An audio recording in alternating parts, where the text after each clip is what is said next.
The true story of General Hermann Reinhardt, a panzer commander's odyssey. In the annals of World War II, many stories of valor, strategy, and ultimate futility emerged from the ashes of conflict.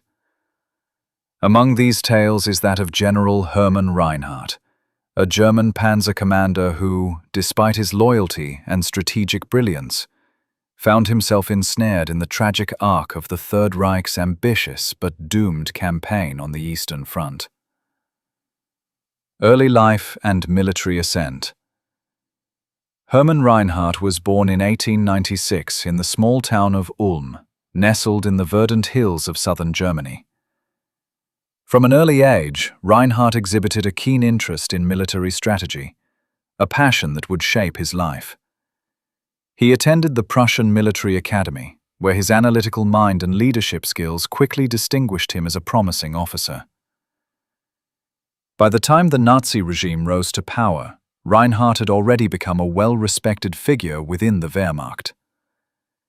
His early military career was marked by a series of promotions, each reflecting his growing reputation as a tactical innovator, particularly in the burgeoning field of armored warfare.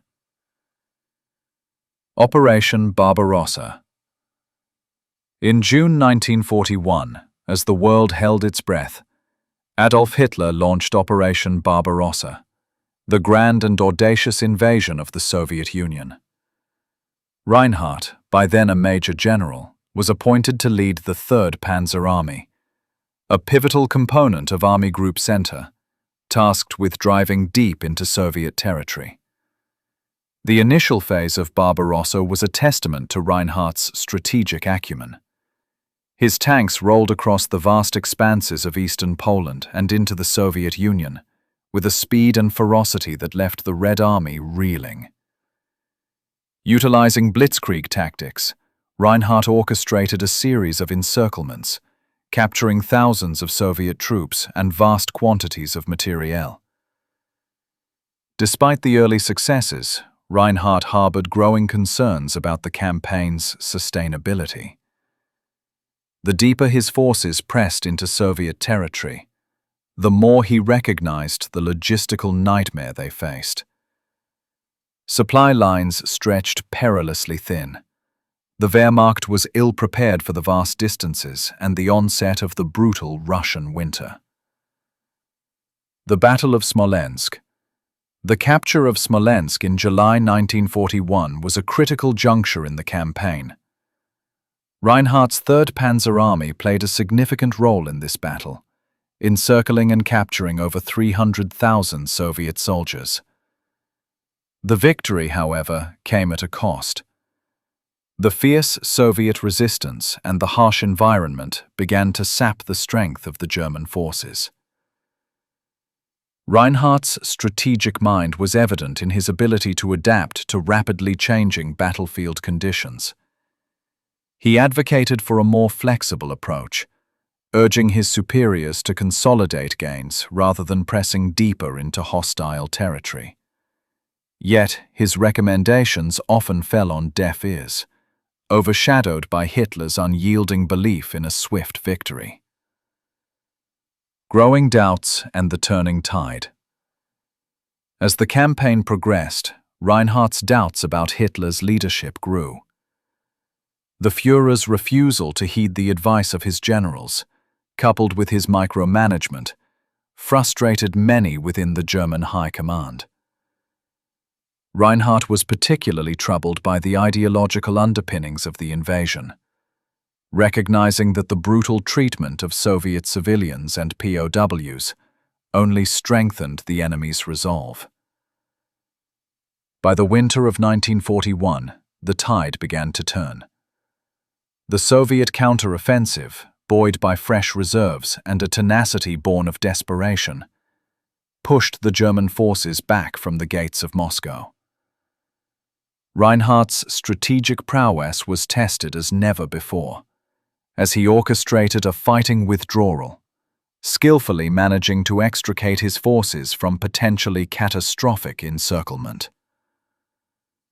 Retreat and reflection. The years that followed were marked by a relentless Soviet advance and a corresponding German retreat. Reinhardt's leadership during these grim years was characterized by a dogged determination to preserve his men's lives amidst increasingly desperate circumstances. He fought not only against the Red Army, but against the creeping disillusionment within his own ranks. As the war drew to a close, Reinhardt's thoughts turned increasingly inward. Captured by the Soviets in 1945, he became a prisoner of war, spending years in the bleak confines of a Soviet camp. It was during this period of captivity that Reinhardt began to fully reckon with the war's moral implications and his own role within it. Post-war reflections.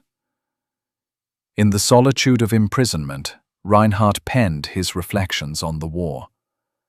A candid and unflinching examination of the conflict and his part in it.